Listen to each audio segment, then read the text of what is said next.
Hi, welcome to People's Couch.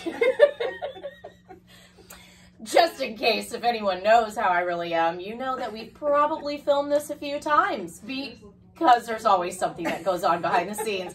So, Glenda, now I feel like we are really seasoned and we're ready.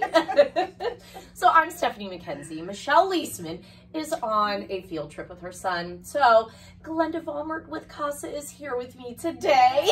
So good to be here. And we're going to talk about CASA. Yes, yes. So I'm going to let Glenda introduce herself and tell you what CASA is. And if you would love to be a CASA volunteer like I am, then this is how you would go about it. Yes, so go for it, Glenda. All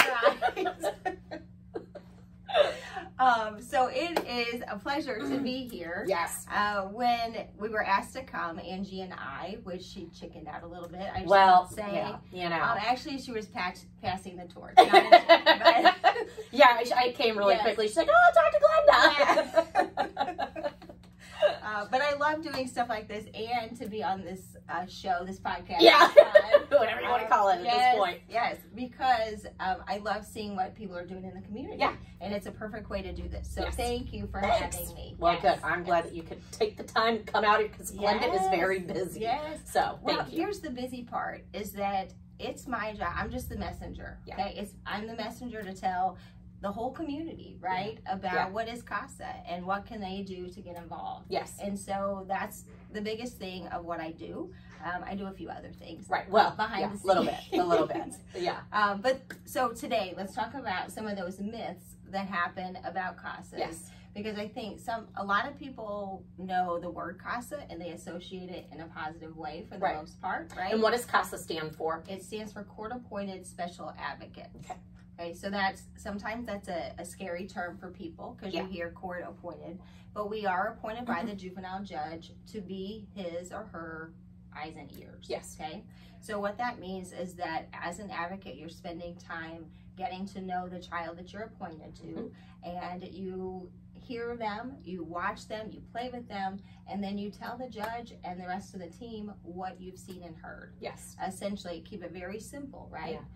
These kids have gone through traumatic experiences. Yes, they've all been through abuse and neglect to be removed from their homes and now placed into a foster home or with a relative.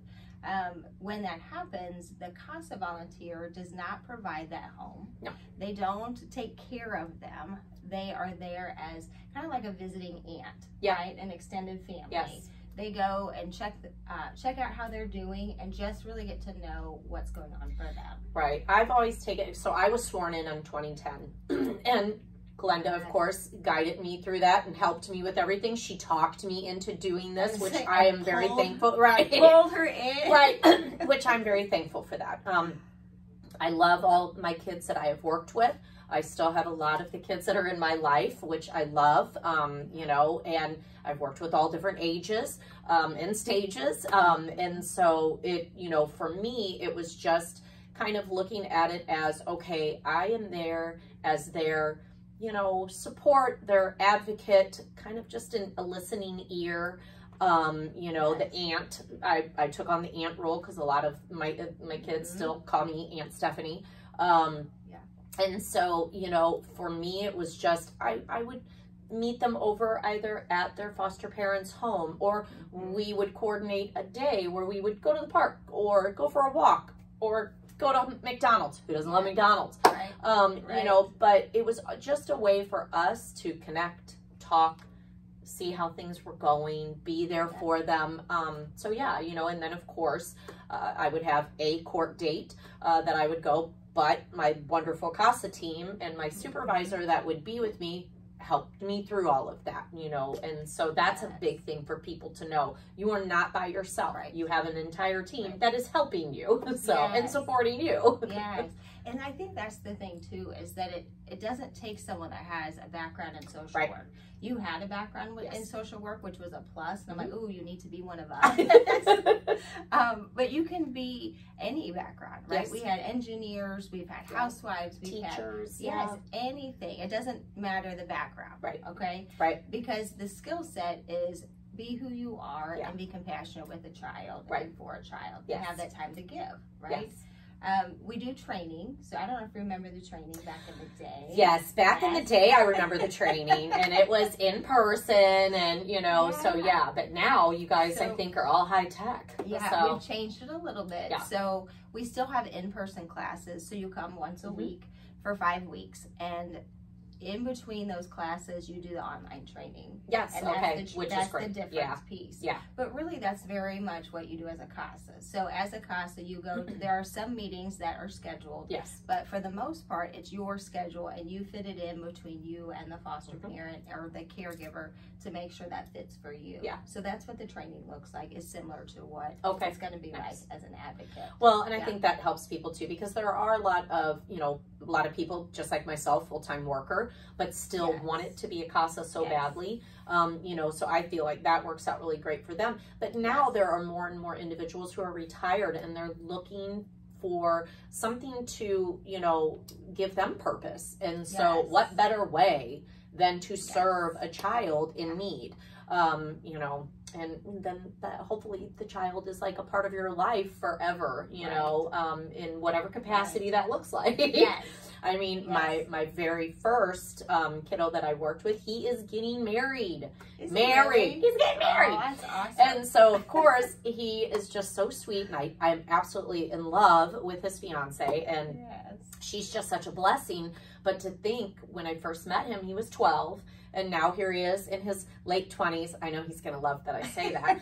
And, you know, and he's just always been just kind of my third son. But yeah, to get married and me be able to be a part of that, I'm really excited. So I'm so happy for the both of them. But, you know, you get to see all of that and know like, hey, I hope that, you know, I meant enough to you that you'll still want me around a little bit, even though I might annoy him. So it's fine. He's fine with it. He knows who he is. I think it's a give and take of annoyance, isn't it? I know, right? Yeah. But he at least brings me flowers on Mother's Day. So, you know, he remembers. Yes, very sweet. So, yeah, but it's just a wonderful program. It really is. And I think people need to know more about it, and kind of just even going in and just talking to you all and understanding what it's all about, you know. And you're not, I think it's important too to understand, you're not making a commitment if you start asking questions to CASA, like to the staff, or if you make the application and you apply and you go through the training, you're still figuring it out, and that's okay, because understanding CASA role isn't something that we can do in the 10 minutes that we're talking here, right? Exactly. So it's something that go along the journey, and if it continues to make sense, then keep taking that next step. Right. So, well, and you now, I mean, you're on your 17th anniversary. Yes. So congratulations to that, because that's a huge accomplishment. So, you know, so you want how many more volunteers? So we want a total of 17 for this class. Yes. And I think we're around 10 right now that are signed up. So we still need another 7 or so. How many kids are in foster care now in our area that are in need? Yes, so there's 320 children in our, between Franklin County, Gasconade, and Osage. Okay, so that's a circuit, and that's how that's how the courts work, is by the circuit. Right. So we serve Franklin and Gasconade County right now, but just to help you know, understand numbers, in Franklin County, you're looking at close to 300, because there's about 25 in Gasconade. That just blows my mind. Isn't that amazing? It really does blow my mind. Yes. Yeah. I mean, being born and raised here, I was not exposed to that. No. I was not exposed to it until after college, and I started working in this field. I'm like, oh, it's right here in my back door. Right. And it's people that I know that I never knew was part of it. Yeah. Absolutely. Yeah. Yeah. That's a lot. And these kids just, they're so, you know, it is a scary situation for them, because we take for granted, you know, that, I mean, we have a safe home, you know, our kids have a safe home, but not a lot of kids have that privilege. And so to be pulled from the only home that you know, good or bad, whatever the circumstance, and to be placed in a home of a stranger, with sometimes just clothes off your back, you know, on your back, it's a huge adjustment, and a lot of our kids are so, like we always say, oh, kids are so resilient. They're really not. They are, but they aren't. They put up a lot of barriers and a lot of walls, because that's how they become resilient. But we want to be that soft spot, Right. you know, to help them Yes. take those walls down Yes. and to interact and grow and, you know, Yes.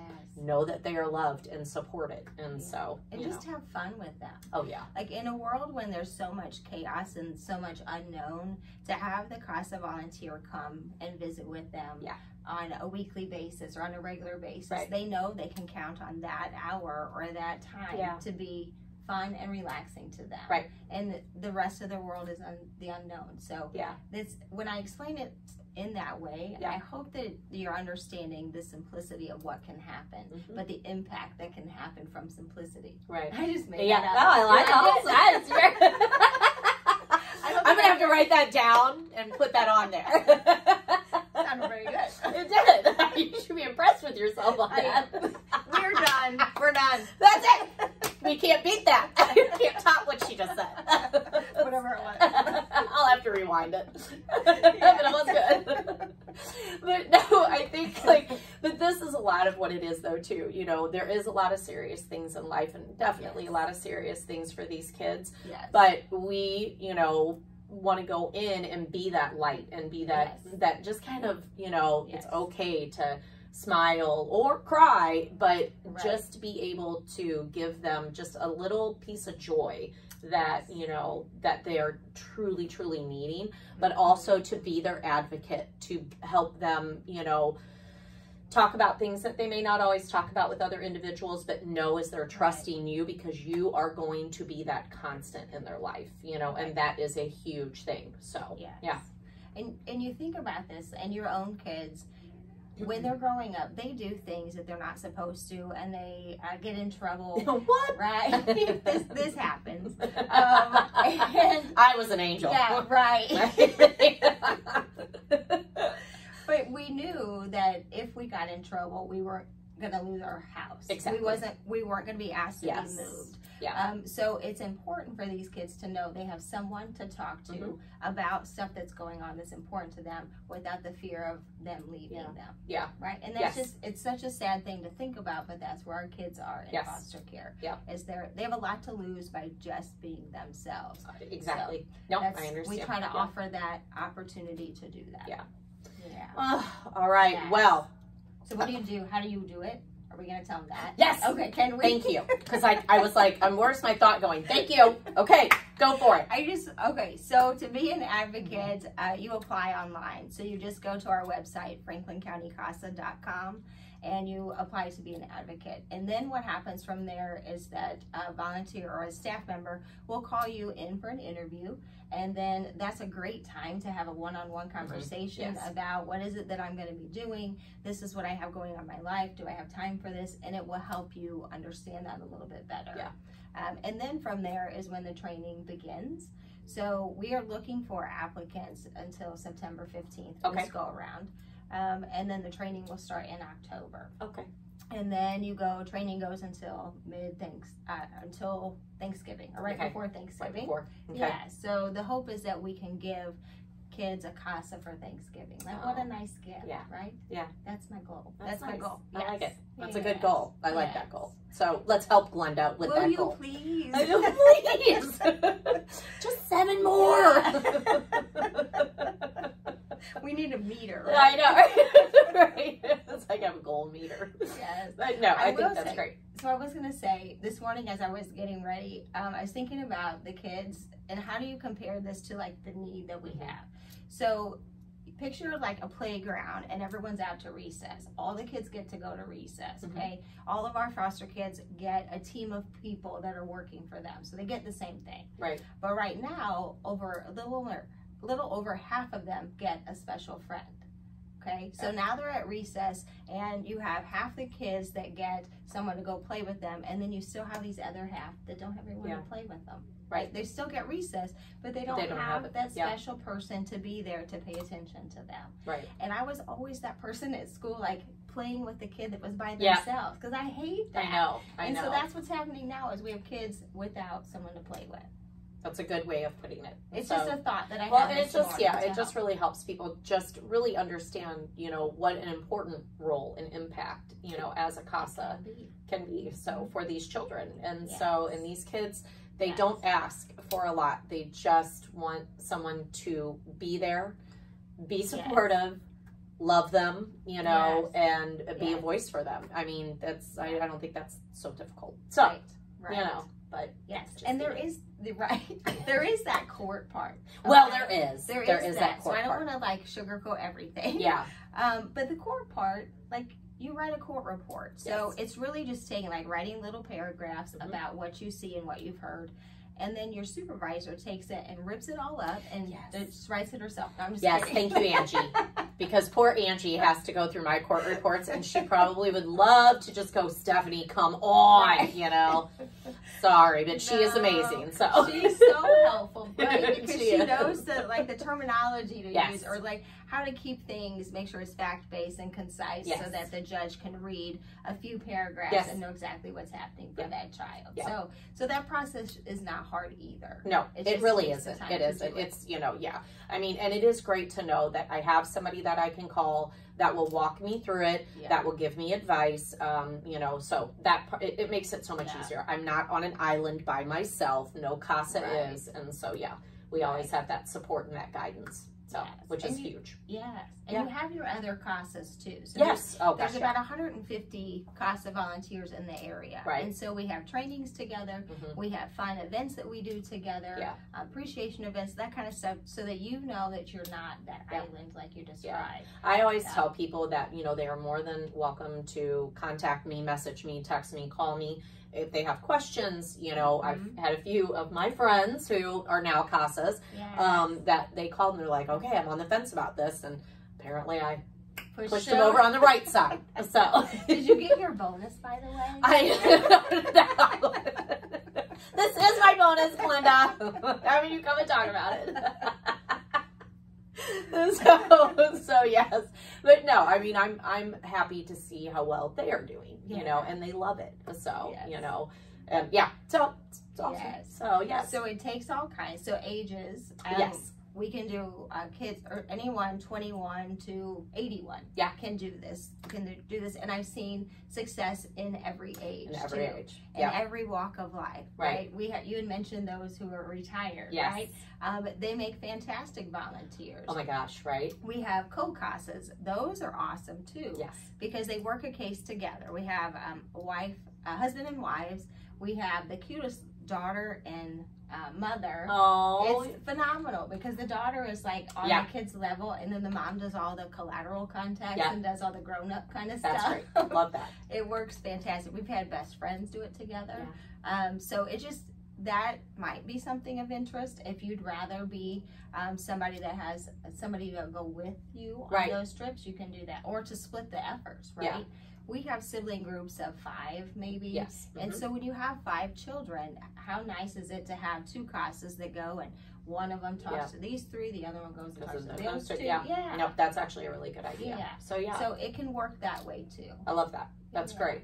So, all right. Well, I guess we better wrap this up, but I will make absolutely sure to put all the information on when the trainings will be, how to, you know, your, well, of course, you have a Facebook page, correct? We do. And you have a website. We just got TikTok, too. I know. Did you see it? We're so fancy. You guys are. Oh, my God. But no, I'll have to get on there. Look at that. So, but I will make sure to put everything down there of how to contact you all, how to get online and apply if they're interested.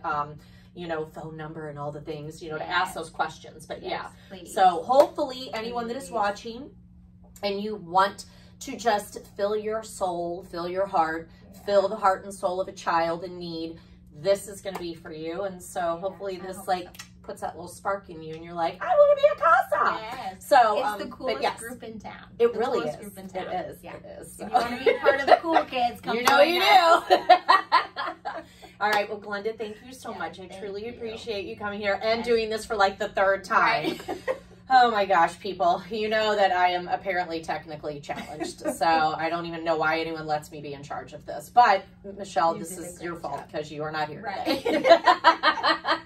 So, all right, well, for now, we will say goodbye. Thank you again for coming. And so, yes, hopefully we will get a lot of people that will, you know, sign up, be interested, give you a call. So, all right. Until next time, thanks.